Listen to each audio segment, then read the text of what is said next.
ಸರ್ಕಾರಿ ಶಾಲೆಯ ಶೌಚಾಲಯಗಳನ್ನು ಸ್ವಚ್ಛಗೊಳಿಸೋದಕ್ಕೆ ಉಡುಪಿಯಲ್ಲಿ ಖಾಸಗಿ ಸಂಸ್ಥೆಯೊಂದು ಮುಂದೆ ಬರ್ತಾ ಇದೆ. ಈ ಮೂಲಕ ಸ್ವಚ್ಛತಾ ರಥ ಇಲ್ಲಿ ಮುಂದೆ ಸಾಗ್ತಾ ಇರೋದು, ಹೊರಟಿರೋದು. ಇದರ ಒಂದು ವರದಿ ಇದೆ, ನೋಡೋಣ.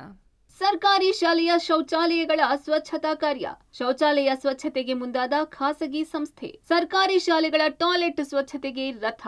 ಹೋಟೆಲ್ ಉದ್ಯಮದಲ್ಲಿ ಸ್ವಚ್ಛತೆ ಹಾಗೂ ಗುಣಮಟ್ಟಕ್ಕೆ ಹೆಸರಾದ ಗೋಪಾಡಿ ಶ್ರೀನಿವಾಸ್ ರಾವ್ ತಮ್ಮ ನೇತೃತ್ವದ ಗೋಪಾಡಿ ಶ್ರೀನಿವಾಸ್ ರುಕ್ಮಿಣಿ ಫೌಂಡೇಶನ್ ಸ್ಥಾಪಿಸಿ ಸಮಾಜಮುಖಿ ಕೆಲಸ ಮಾಡುತ್ತಿದ್ದಾರೆ. ದೇಶದಲ್ಲೇ ಮೊದಲು ಎನ್ನಬಹುದಾದ ಸಾಮಾಜಿಕ ಕಳಕಳಿಯ ಕೆಲಸಕ್ಕೆ ಚಾಲನೆ ನೀಡಿದ್ದಾರೆ. ಕೋಟೇಶ್ವರ ಪರಿಸರದ 24 ಸರ್ಕಾರಿ ಶಾಲೆಗಳಲ್ಲಿ ಈ ರಥ ಸಂಚರಿಸಲಿದೆ. ಪ್ರತಿಯೊಂದು ಶಾಲೆಗೆ ವಾರದಲ್ಲಿ 2 ಬಾರಿ ಭೇಟಿ ಕೊಟ್ಟು ಟಾಯ್ಲೆಟ್ ಸ್ವಚ್ಛಗೊಳಿಸುವ ಸತ್ಕಾರ್ಯ ಕೈಗೊಳ್ಳಲಿದೆ. ಈ ಒಂದು ಸ್ಫೂರ್ತಿ ನನಗೆ ಯಾತಕ್ಕೆ ಅಂತ ಹೇಳಿದ್ರೆ, ದೇಶದ ಪ್ರಧಾನಿಯವರು ಸ್ವಚ್ಛ ಭಾರತ ಯೋಜನೆಯನ್ನು ತಗೊಂಡ್ಬಂದ್ರು. ಆವಾಗಿಂದಲೂ ನನಗೆ ಅದರ ಬಗ್ಗೆ ತುಂಬ ಆಸಕ್ತಿ. ಸರ್ಕಾರಿ ಶಾಲೆಯಲ್ಲಿ, ನಮ್ಮ ಪ್ರೌಢ ಶಾಲೆಗಳಲ್ಲಿ ನಮ್ಮ ಒಂದು ಟಾಯ್ಲೆಟ್ಗಳನ್ನು ಸ್ವಚ್ಛ ಮಾಡುವಂಥ ಅಭಿಯಾನವನ್ನು ಹಮ್ಮಿಕೊಳ್ತಾ ಇದ್ದೇವೆ. ಇದು ಕಾರಣ ಏನಂತ ಹೇಳಿದ್ರೆ, ಇವತ್ತು ದೇಶದಲ್ಲೆಲ್ಲ ಸೋಂಕಿನ ಕಾರ್ಯಗಳನ್ನು ನಾವು ನೋಡ್ತಾ ಇದ್ದೇವೆ. ಇದೆಲ್ಲ ಕಾರಣ ಏನಂತ ಹೇಳಿದ್ರೆ ಸ್ವಚ್ಛತೆಯಿಂದ ಕೊರತೆಯಿಂದ. ಆದ್ದರಿಂದ ಸ್ವಚ್ಛತೆಗೆ ಜಾಸ್ತಿ ಆದ್ಯತೆ ಕೊಡಬೇಕು.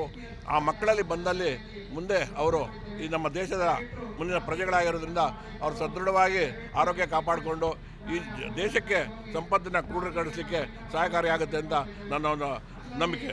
ಪ್ರಧಾನಿ ಮೋದಿ ಅವರ ಸ್ವಚ್ಛ ಭಾರತ ಅಭಿಯಾನದಿಂದ ಸ್ಫೂರ್ತಿ ಪಡೆದ ಶ್ರೀನಿವಾಸ ರಾವ್ ಸರ್ಕಾರಿ ಶಾಲೆಗಳ ಸ್ವಚ್ಛತೆಗೆ ಆದ್ಯತೆ ನೀಡುವ ನಿಟ್ಟಿನಲ್ಲಿ ಈ ಸಹಾಯ ಹಸ್ತ ಚಾಚಿದ್ದಾರೆ. ವಿಶೇಷವಾಗಿ ಹೆಣ್ಣು ಮಕ್ಕಳು ಶೌಚಾಲಯದಲ್ಲಿ ಸ್ವಚ್ಛತೆ ಇಲ್ಲದ ಕಾರಣಕ್ಕೆ ನೀರು ಕುಡಿಯದೆ ಆರೋಗ್ಯ ಹಾಳು ಮಾಡಿಕೊಳ್ಳುತ್ತಿದ್ದಾರೆ. ಇದರಿಂದ ಮನನೊಂದ ಶ್ರೀನಿವಾಸ ರಾವ್ ಈ ಮಹಾ ಕಾರ್ಯಕ್ಕೆ ಮುಂದಾಗಿದ್ದಾರೆ.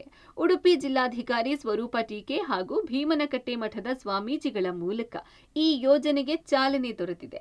ಈ ಯೋಜನೆ ಅಡಿ ನಾವು ಕೋಟೇಶ್ವರ ವಲಯದ 24 ಸರ್ಕಾರಿ ಶಾಲೆಯ ಬಾತ್ರೂಮನ್ನು ಕ್ಲೀನಿಂಗಿಗೆ ತೊಗೊಂಡಿದ್ದೀವಿ. ಯಾಕೆ ಈ ಕಾನ್ಸೆಪ್ಟು ಅಂದರೆ, ಮಕ್ಕಳಿಗೆ ಇವತ್ತು ಶುಚಿಯಾಗಿರುವ ಒಂದು ರೆಸ್ಟ್ ರೂಮ್ ಫೆಸಿಲಿಟಿ ದೊರಕ್ತಾ ಇಲ್ಲ ಸರ್. ಇದರಿಂದ ಅನೇಕ ಹೆಲ್ತ್ ಪ್ರಾಬ್ಲಮ್ಸ್ ಆಗ್ತಾ ಇದೆ.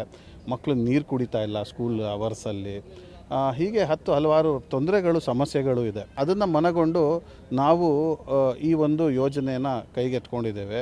ಈಗಾಗಲೇ ತಮ್ಮ ಈಶಾನ್ಯದ ರೆಸ್ಟೋರೆಂಟ್ ಮೂಲಕ ಆಹಾರ ಉದ್ಯಮದಲ್ಲಿ ಆಂಧ್ರಪ್ರದೇಶ, ಬೆಂಗಳೂರು ಮತ್ತು ಕುಂದಾಪುರದಲ್ಲಿ ಹೆಸರುವಾಸಿಯಾಗಿರುವ ಈ ಸಮೂಹ ಸ್ವಚ್ಛತಾ ರಥದ ಮೂಲಕ ದೇಶಕ್ಕೆ ಮಾದರಿ ಯೋಜನೆಯೊಂದನ್ನು ಕೊಡುಗೆಯಾಗಿ ಕೊಟ್ಟಿದೆ. Deepak Jain, public TV, Udupi.